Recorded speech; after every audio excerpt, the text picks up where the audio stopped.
الرجوع بغينا من خلال هذا اللقاء اللي كننظموه عشية بداية الحملة الانتخابية اللي غتبدا إن شاء الله نهار السبت، أننا نرسلوا واحد الرسالة، وهو يجب الارتقاء بالعمل السياسي وبالانتخابات. تعمدنا أن نقيم ندوة صحفية لشرح وعرض البرنامج المحلي ديال حزب الاستقلال في وجدة أمكان.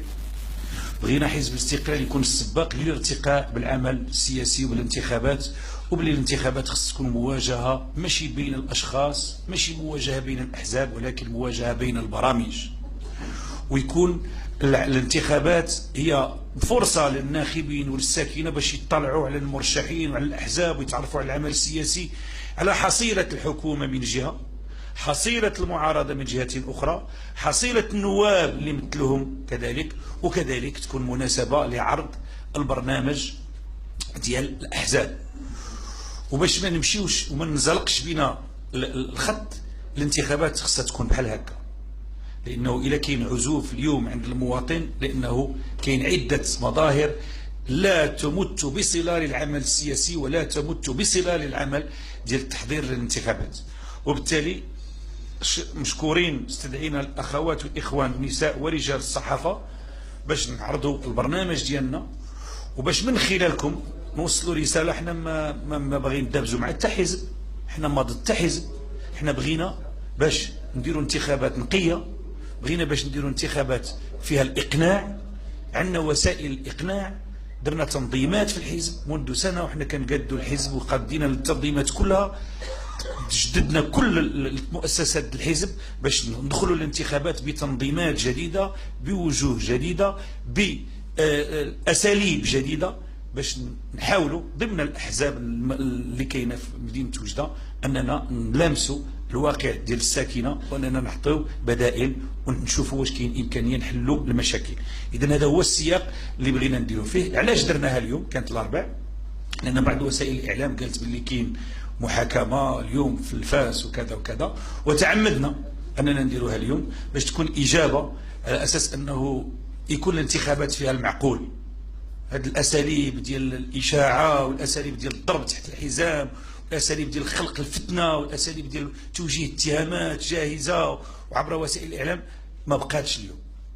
اللي عنده شي حاجة قابضة مرحبا، واللي ما عنده والو يدير الانتخابات.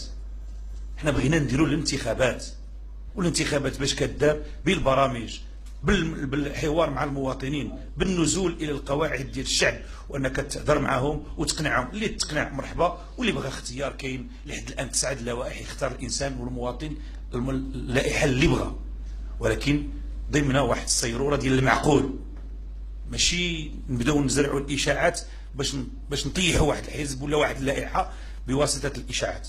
راه حزب الاستقلال عنده 80 سنه، وماشي هذه الاشاعه هي اللي غادي تطيحوا.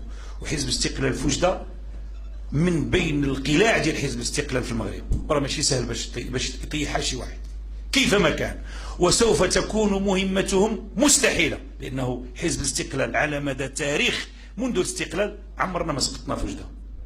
كنا كنطلعوا بزاف، كنهبطوا شويه، ولكن ديما المعدل.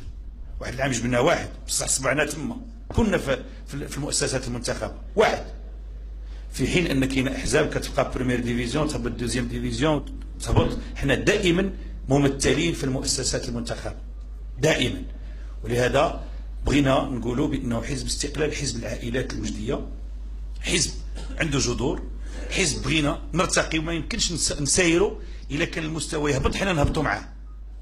حنا بغينا نطلعوا المستوى ديال النقاش السياسي، وبغينا باش نرسلوا رسائل الى كل الاحزاب. الله يخليكم اجي نتعاونوا ندوزوا هذه الانتخابات نقيه، ندوزوا هذه الانتخابات فيها نزرعوا التفاؤل للمغاربه، نجروا المغاربه الى صناديق الاقتراع، نجروا الشباب الى التصالح مع السياسه والسياسيين. بركه من اللغه ديال كلشي شفاره، كلشي ولاد الحرام راه ما يديروا والو. هذا اسلوب ديال التيئيس، في حين انه النتائج في 7 اكتوبر في الليل غادي يطلعوا الناس للبرلمان. وبالتالي خص يكون المشاركه، وباش تكون المشاركه يجب الارتقاء بالعمل السياسي.